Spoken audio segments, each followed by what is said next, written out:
Hey, Salvador Briggman here. Welcome back to the Crowdfunding Demystified podcast. On this podcast, we talk about crowdfunding. And one of the things that goes into crowdfunding is being willing to take action. I think that today's success story, today's example, today's guest that we had on the show is a great example of that. Now, in life, there are so many examples. There's so many, things we can point to where it's like, you know what? I'm not going to take action for that reason. Or, you know what? I'm going to do it next year. I think that when you're young, sometimes you have a little bit more of a nimble mindset. And because of that, you don't care whether or not something is going to be successful. You're just willing to launch it. You're just willing to see what happens. And I think that today's guest is a great example of that. These guys are still in university. They're still in college. And they just decided on a whim to put out a TikTok video on this product. And at first, they're just putting out a couple of TikToks. It wasn't really going anywhere. And then lo and behold, like a month later, one of their TikToks actually went viral. So it ended up getting 9.5 million views on TikTok, as well as 3 million with their other video. And this all funneled into a massive email list, which they built going into the launch of their crowdfunding campaign. They're able to launch a 6-figure campaign when it comes to this. And on today's episode, you're going to kind of just hear that entire story, as well as what they were doing behind the scenes. It's so inspiring to hear as well how they were taking action. They were creating prototypes. They're just trying stuff out and having that healthy mindset of, you know what? It might actually be more important to find out whether or not this product has legs. Because let's be honest, you can spend years of your life working on a product and it might be wasted. All that time is wasted when you realize that maybe there's no demand for this thing. And I'm gonna go out there and say it, and I might get a little bit of controversy for this, but I don't think that every product is meant to exist in the world. Sometimes certain products are just not meant to exist because they don't have demand. They don't solve a problem. People aren't out there actually interested in buying this thing.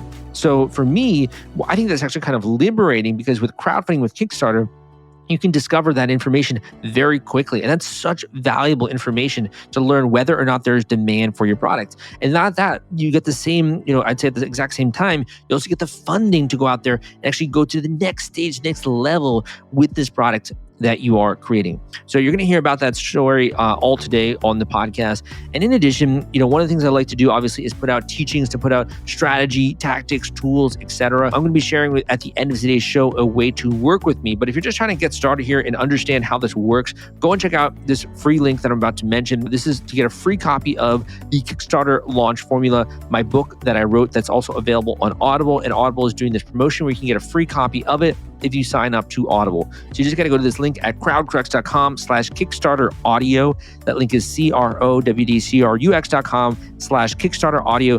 Go there and you can sign up for a free trial of Audible, and you'll get a free copy of the Kickstarter Launch Formula. And they're doing this promo for a limited amount of time, I believe.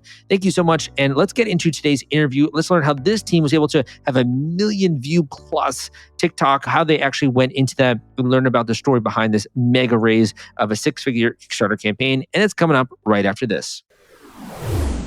If you're worried about the fulfillment and shipping part of your Kickstarter campaign when it comes to getting out all those perks and rewards to your backers, rest assured, I've put together a complete Kickstarter fulfillment and shipping checklist for you, and it's free. This is sponsored by the folks at Fulfillment, and they thought that you should have this checklist as part of your arsenal going into a crowdfunding campaign. If you want to get instant access to this checklist and it's free, you can go to fulfillrite.com/checklist. Again, that is fulfillrite.com/checklist. fulfillrite.com/checklist. Just go to that link and you can download it immediately. Hey guys, welcome back to the Crowdfunding Demystified podcast. Today we have an incredible product on the show that's already raised $138,000 on Kickstarter, more than 400 backers for a really interesting and innovative product, the dog bed for humans. And we also have the creators. We're lucky enough to have them on the show today. Noah and Yuki, welcome to the podcast. Hey, how's it going? Hey, Salvador. Doing well. Man, do you think you can explain this to listeners who really can't just, obviously see this? What is your product, and just kind of who is it for, and kind of get into that a little bit? Yeah, essentially, as our Kickstarter says, it's a dog bed for humans, but we think it's much more than that. It's a really comfy, cozy product that you can snuggle in. It provides a great napping environment, but resting, relaxing, reading, meditating, whatever you want to do, however you want to find some downtime throughout your day and just de-stress. We think this is the perfect product. And how did you actually begin to come together as a team? How did you guys meet each other as co-founders of this company? Yeah, so we actually met at school. We're both students at the University of British Columbia. We're in our last year. We actually just finishing up and gearing up for graduation right now. And we met at the very start. We're in the same international economics program here. So we've known each other since for the past 4 years. That's great. So when you met, was this under like an econ program? Was you in the same classroom? Was it a group of some kind? How did you guys actually connect? Yeah, I mean, we're classmates, but I think Noah and I we just got along outside of class mainly. We sort of just got along. We did a lot of things together, went camping, went hiking. Vancouver has a lot of awesome nature. So we did a lot of outdoor activities. And Noah and I just had a lot of fun together. And when Noah came up with the idea, I knew that this is something I would want to work on. Were you specifically looking to start a company, or had you been kind of just thinking about different products randomly or seen Kickstarter before? Like, how did that idea begin to form? No, not at all. We weren't like gearing up to start a business together or anything. When we had the idea and we realized this was something that we really wanted to go for, is when we really kind of got the sense we wanted to turn this into a business and make it actually happen. And that's when Kickstarter came down our path. Never had any intention really or plans to start a business together before this. It was just kind of fell into our laps a little bit. How does the skill set breakdown kind of work between you two? Who handles marketing versus product design versus business kind of stuff? Or do you, I'm not sure if you have other people who help out. What does that look like, sort of the skill set breakdown? Yeah, as two college students, working on this pretty new business idea, we almost do everything. Definitely Noah brings that creative side and I bring a bit more of the business sort of analytical side of things. And I think we just work really well together. Noah loves, we just love bouncing ideas back and forth from each other. We really got big through TikTok, and none of us really knew how to use a platform or were familiar. But we quickly learned from the trends that were happening and just adopted a lot of the things that were going on in the social media space through friends that were savvy in the space. And yeah, we just love learning, and that's how we feel like we've really been able to grow. Yeah, I think one of the really fun things about doing like entering like the entrepreneurship world like so young is neither of us really have like a super like niche skill set. We definitely have things that we're more inclined to enjoy working on more, but we're able to really kind of tackle these projects and the various tasks together and learn like what we have to do related to finance or marketing or all of that because it's all kind of new to us. We're able to really work on it and learn these things together, and we have so much fun doing it. What was the response like when you were kind of telling your friends or your family or your parents, right, about this product idea that you came up with? What was the response when you were beginning to start to share about? Initially, they're like, "Oh, interesting, dog bed for humans. Like that's really new." But I think the moment that we're able to convince them is when we show them a photo of someone looking really happy and comfortable and just relaxed in it. That's when it clicks, and that's when they're like, "Oh my god, like I really want that." And that's what we've been trying to convey through our Kickstarter by having really nice images, and they're mainly all our friends. Just natural reactions of them getting to the Plufl. We know we don't really guide them; they just get in there, and we got a friend that's also a photographer, and we just capture that natural expression. And that's I think we've been really able to convey just how comfortable products is through a lot of those methods. Yeah, I think we try really hard with our marketing to make everything feel very like not informal, but very like I don't know, like when you look at our photos, it just is very, very kind of casual. Like you can almost feel like you're the one using the Plufl. Like we use TikTok a lot to kind of communicate with our like customer base, and we just show everyday images of people hanging out on the Plufl, napping, relaxing. I think that really conveys kind of the experience with people, and helps sell them on it. How long did you really start working on this before you began to introduce this more to the public via TikTok and some of these other sites? No, we had the idea back in September, and we've been working on it since. We're obviously full-time students, so it's more been sort of like a side hustle or a venture that we've been just growing and just prototyping locally and also manufacturing overseas as well, and just sort of seeing how far we can get a prototype. And once we felt like we were in a decent place, we had a good idea of how to make this, how we wanted the product to feel, to look, sort of the messaging that we wanted to give across. We went full on with our social media efforts, posting on Instagram and discovered TikTok, which was super powerful. And as soon as we got the traction, that was our sort of green light to explore something like Kickstarter and sort of convert some of the attention that we were getting to pre-orders. Yeah, the funny thing is we really intended to, take the Plufl really into the public eye when we did. We were just kind of experimenting with TikTok, and then less than a week later, we had one that blew up and now has like over 9 million views. And so that was never really, it's not like we planned to like announce the Plufl to the world and have so much traction. It was really perfect because when that happened, it really kind of motivated us and accelerated us to really speed forward. And we've gotten so much done in the past month or so since that happened. But it wasn't like a planned out thing at all. Yeah, and when we were really working on this earlier on, Obviously the TikTok virality wasn't planned, but we've been using some entrepreneurship accelerators, incubators just through our school and so through some locally in Canada. And when we discussed with this, we always sort of framed our product as potentially a viral product. And this is something that they see. They're like, "Whoa, what is this?" But they look into our product and they're like, really cool. So we almost had a sense that we're definitely position ourselves as a viral product and captures a lot of attention. But it was really cool to see that actually happen when we executed on some TikTok. What was that like? I mean, you put this video out there, and all of a sudden you sort of notice it. Did it happen very quickly, and you started to like trend very instantly? Did it happen over the course of a week? Like, what was it really like to have that video go viral? It was pretty instant. It's really funny because Yuki and I like are not really like TikTok people at all. Like I think we weren't even TikTok users before this. Like we had to entirely learn how like the platform works and how to use it.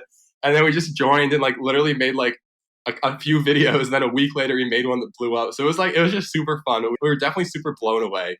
And what was super fun was to read the comments because this was our first time really taking Plufl to an audience beyond our friends and family and just immediate network.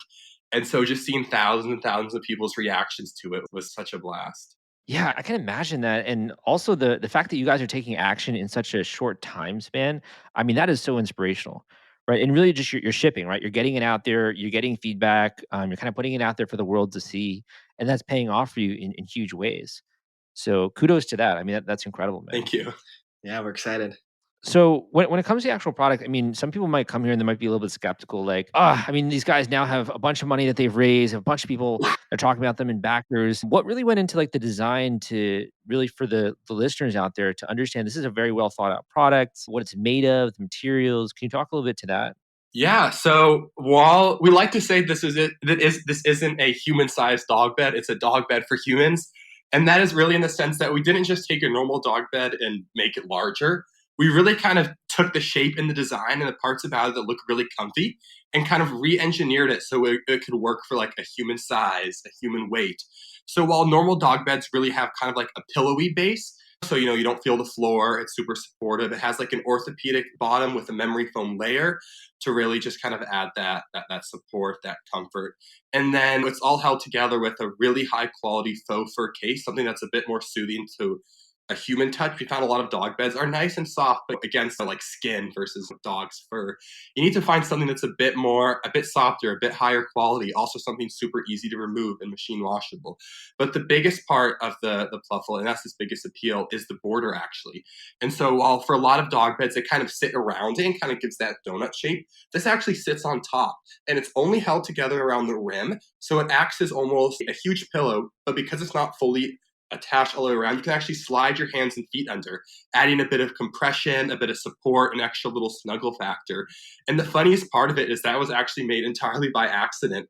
For our first prototype, we just were working with a local designer, and just by complete chance, we thought we were going to make it like a dog bed with the border around it, but she ended up just through miscommunication placing it on top and adding this a whole nother dimension that has made it so much more comfortable and so much more appealing. And so when you really crawl into it, you're on this foam base, you're sliding your hands and feet under the border, getting this compression, getting this support, and really snuggling up against such a really nice fur all around you that makes it just such a comfortable, cozy product. I love it, man. I could see this in a cabin. I could see this in your apartment, right? And you have a living room area. Like there's so many places that you can have Exactly. this product, and also in the winter time, it would be great, right? Even if you're like playing video games, right? I could see a bunch of different cases in that way. Yeah, for sure. Yeah, definitely. Another use case that we see is one of the problems that we're trying to tackle is workplace exhaustion. And a lot of companies these days, especially the up and coming tech startups, are implementing nap times and they have sort of crash rooms in their offices. And we really think Plufl would be the ultimate place to crash, post lunch, just to feel energized, productive, and to give workers a bit of rest that they need because a lot of us are feeling burnout, stress, and these sort of issues. So we really think Plufl has the potential to solve a lot of those problems.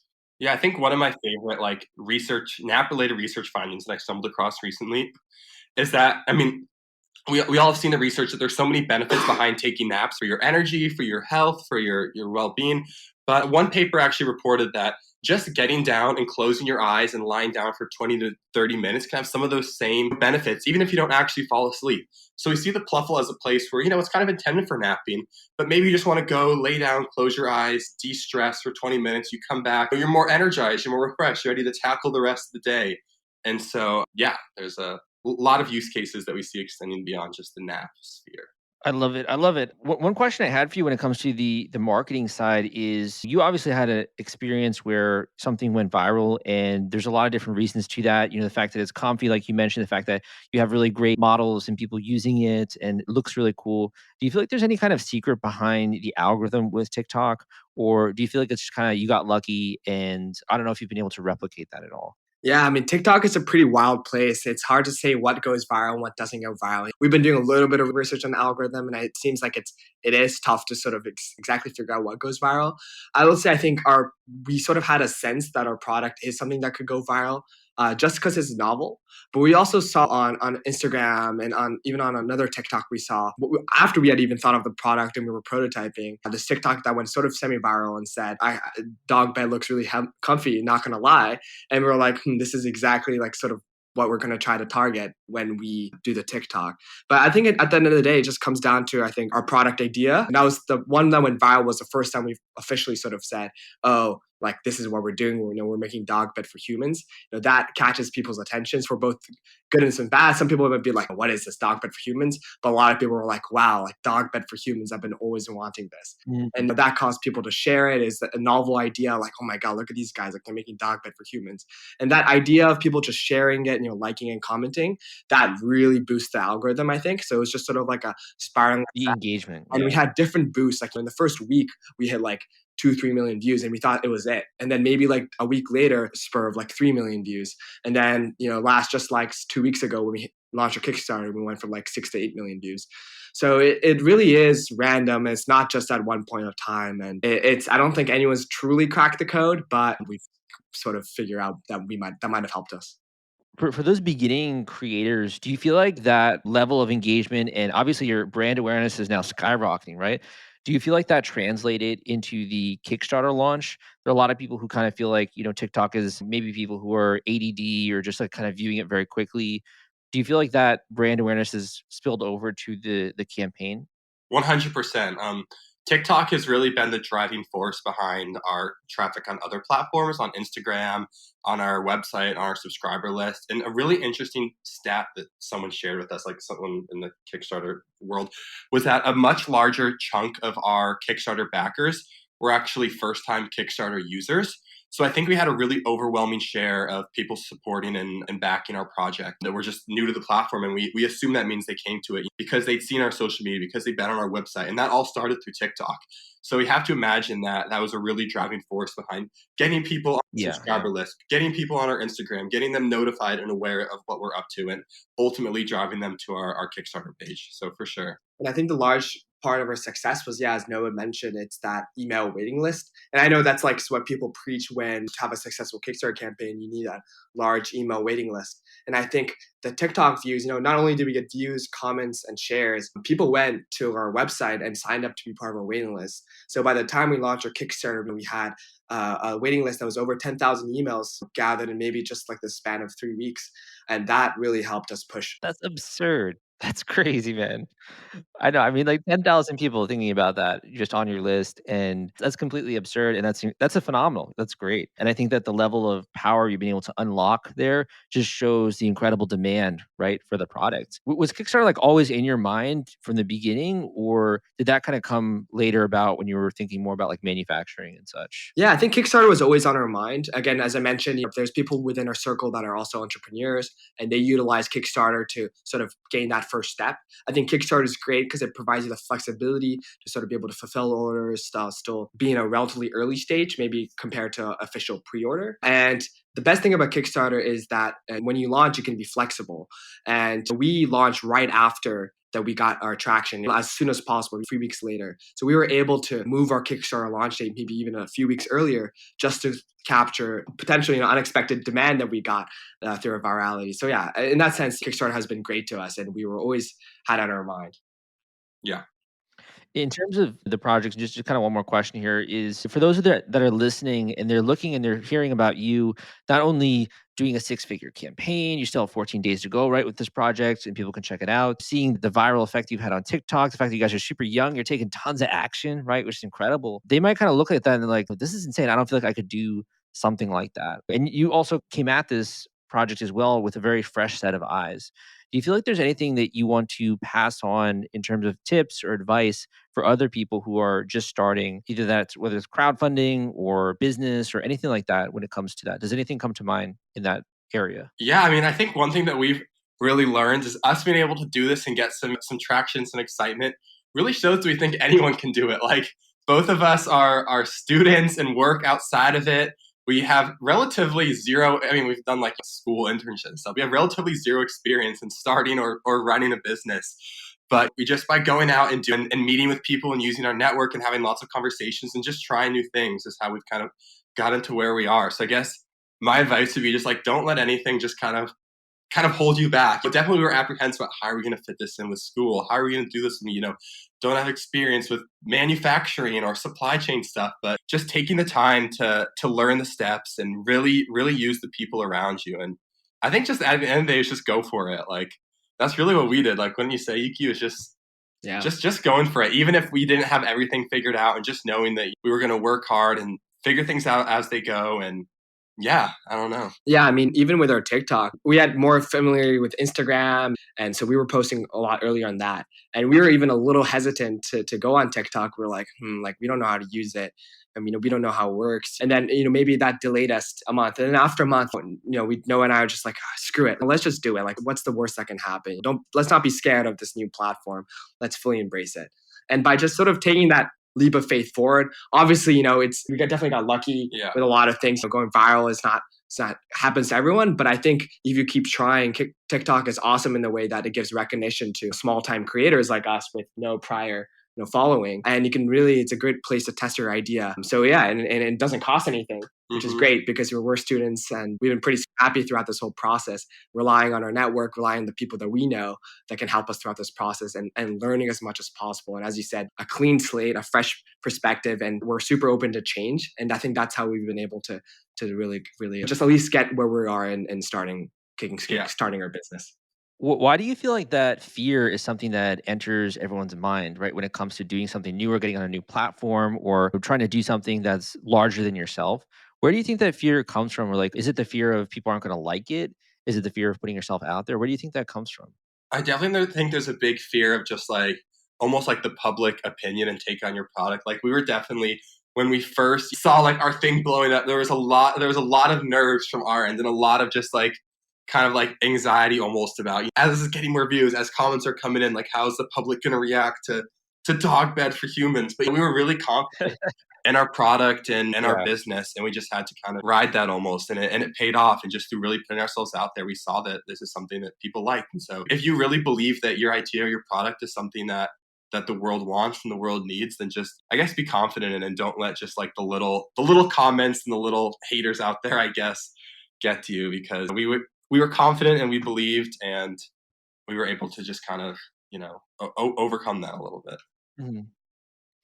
It sounds like it's almost that responsibility that kind of comes with getting a lot of attention, right? And like the fear of, oh no, now everyone's watching. It's almost like you're like a boxer in the middle of the ring and you have a whole stadium audience full of Yeah. fans, right?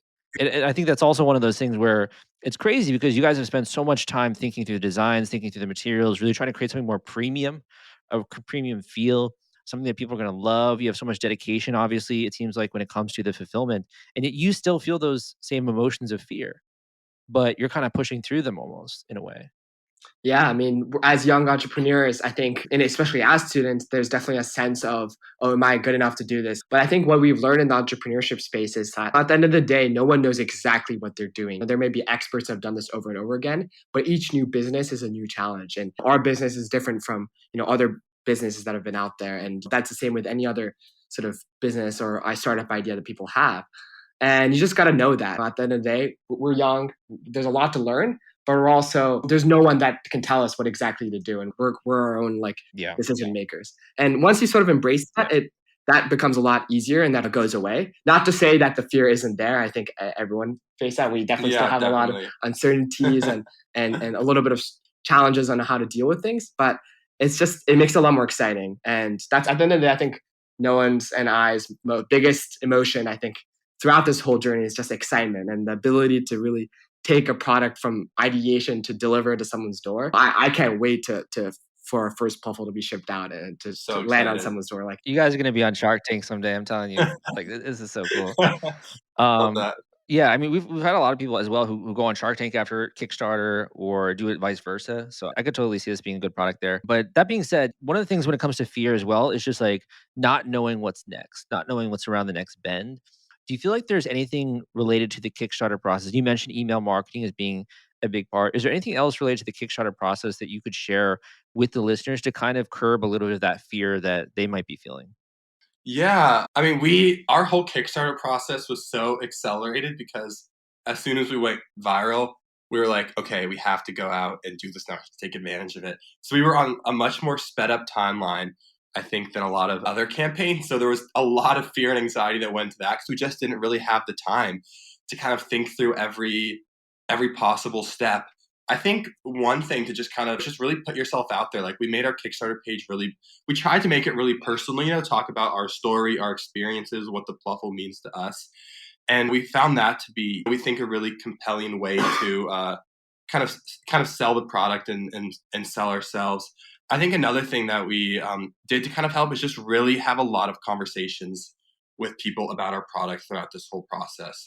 Use our network, use our friends, use our family, and just get lots of feedback on what messaging helps, what words fit right in what ways, how do we use our video to really spread our message. And so just doing lots of testing with different people, I think that would be a really good way to kind of reduce some of that fear about how the public is going to view it. You send out your graphics to your friends, just get lots of feedback and opinions so you can feel a bit more confident how the public's going to react to your page. I think that was really helpful. And I think a lot of fears that people have, a lot of these big Kickstarter campaigns, they have probably a lot of ad spend and they have big ad agencies pushing their page forward. Honestly, we didn't utilize any ad agencies to start our campaign. We used a little bit, maybe like a week and a half into our campaign, and we since paused it. So I think just the lesson is that you don't necessarily need to have all these things such as huge ad campaigns, ad agencies pushing your page forward. We use a lot how we got our word out, obviously, primarily through our social media and our organic reach, but also we did a lot of press outreach. We told our story.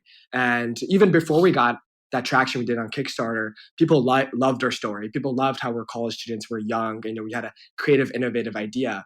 They did press on us for free. And that was one great way to get just attention and eyeballs to our page.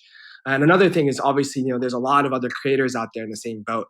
So we've been exploring the option of cross promote, helping someone out so they can help you out. And so there's just so many ways to sort of organically expand your reach without having such a huge ad budget, which we honestly don't have. And that's just something that might be able to help motivate people that are scared to compete with these huge, large Kickstarter campaigns. I think one thing also, just piggybacking off of that, is that we found that it seems like every Kickstarter campaign I've come across, like, the projects are so interesting, the founders are so interesting. So just find a way to make your story something sellable and something people will want to report on and write about. And I definitely know that dog beds for humans is definitely something is a little bit more of something that you can appeal in kind of a news PR setting. But every project I see is so interesting and so fun and so cool. Like crack cocaine, yeah. Yeah, I mean, it's so interesting, that you bring attention to that. And I really do think it's a great testament to the fact that as long as you create something that other people want and you obviously put your thoughtfulness into the marketing, that you don't necessarily need some of these bells and whistles that other projects have. And I think you guys demonstrate that very clearly. And also even your tenacity to go out there and to pitch this to people that you've never met before, right? And to have them write about you. I think that just says a lot as well about the opportunity that's out there, right? That people can really seize if they decide to. For sure. So where can people go to learn more about your product? Where can they go to learn more about the campaign? Where would you like to send them here today? Yeah, I mean, our Kickstarter is still up and running. We got 14 days to go. A few more limited discounts definitely available. Plufl, the dog bed for humans. It's hard to miss. We're probably the only dog bed for humans out there. Check us out on Instagram, TikTok. We are Plufl. Check us out wherever. And yeah, you won't miss us. Yeah, I think one thing else is visit our website. It's www.plufl.com. Right now, it's just set up as a landing page kind of talking about our story and our product, but it's going to be transitioning soon to a more built-out website. So sign up for our email list. And when the time comes, it'll be chock full of more information on us, on our product, on napping, on rest, all of that. So, yeah. Great. And just to spell that out, that's plufl.com. So you guys can check that out. Great. Well, we can end the interview on this note. So I usually ask this question of all of my guests, and that's if you could share with the listeners, we can end on this note. Either it could be a word of encouragement, it could be a quote that you like, it could be something inspiring, it could be a final tip, something that a mentor says, anything like that, and we can end on that note. Oh, that's a good question. I think one, if I had any tip, it would just be don't be afraid to ask for help. We've gotten to where we are by just asking for help 1,000 times over, and people are overwhelmingly really eager and really excited to be a part of your story and your process, even if it just means hopping on a call. So don't be afraid to ask for help, even from strangers. Yeah, my lesson is, just go at it and do it and execute it. And who knows what will happen. It might not work the first time, might not work the second time, but it's definitely better than just not trying. And you always learn a lot. And we've definitely had our own fair share of setbacks, but every time we've learned a lot from them. So we don't regret executing anything. Yeah. Awesome. Thanks so much for coming on the show, guys. Looking forward for your next couple of days here on the platform, and good luck with your success. Thanks a lot, Salvador. So much.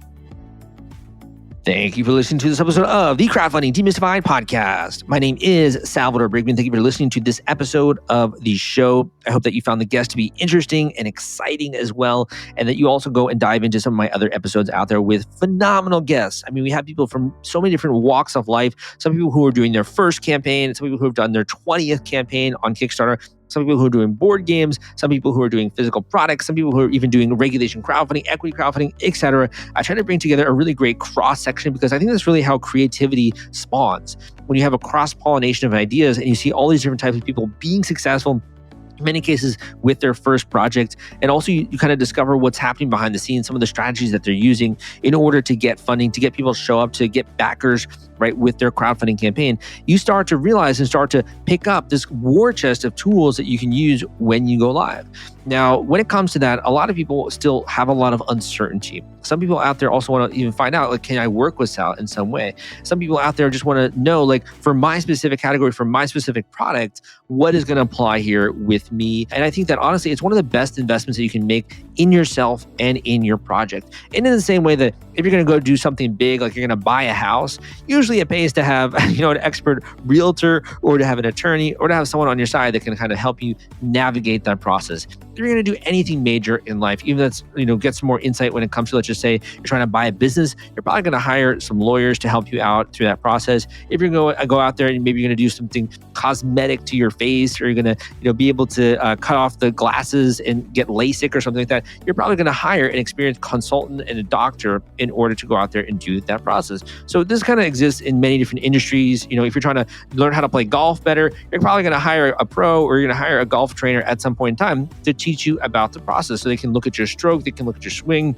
and can also examine that. They can tell you how to hit the ball much straighter, much faster, and also how to work on different terrains, etc. They're able to use their knowledge to help you. And that's one of the things that I do as well. So if you're interested in kind of getting access to me on a one-on-one basis and booking a one-on-one coaching call with me and going through in-depth your project, as well as sort of the step-by-step in order to be successful, kind of get access as well to some of my homework and action items, some of the stuff that I would love to share with you as well, checklists, etc. You can go check out this link I'm about to mention, and you can sign up and book me on a one-on-one coaching call. You can go to the link at crowdcrux.com/coaching. That link is crowdcrux.com/coaching, crowdcrux.com/coaching. Go to that link and you can book a one-on-one coaching call with me. These do fill up very, very quickly, and I'm not always actually doing coaching. Sometimes I need to focus on operations of business. Sometimes I need to focus on new courses and products that I'm putting out there, new books that I'm writing. But every once in a while, I do obviously open up coaching so you guys can have access to me. So go and check out that link at crowdcrux.com/coaching. Now, not only is this, I think, one of the best investments in yourself, but what I really respect is people that are taking action. So this is really for someone who's serious. This is for someone who's willing to take action. This is someone who's really willing to do whatever it takes in order to find out and to bring this product into the world, and to get other people trying to use this, to get other people, trying this out and giving them feedback. It's one of the most rewarding and exciting experiences of your life. And it's so cool as well. It's almost like you feel like a mini celebrity, right? When you do a crowdfunding campaign and you even see a product in the wild, it's like it's such the coolest feeling, So I hope that I really wish that level of enjoyment for you throughout this process, whether or not you actually even book a call. If you still are, searching, go and check out some of the other episodes I got out there. If you do appreciate this show, give me a rating and review on iTunes. It would mean a lot and just kind of help my work. And also is a great thing as well when it comes to the team, showing them the incredible work that we're doing. So please leave a rating and review on iTunes or Spotify. My name is Sal. Hope you have a great week, and I will see you next time.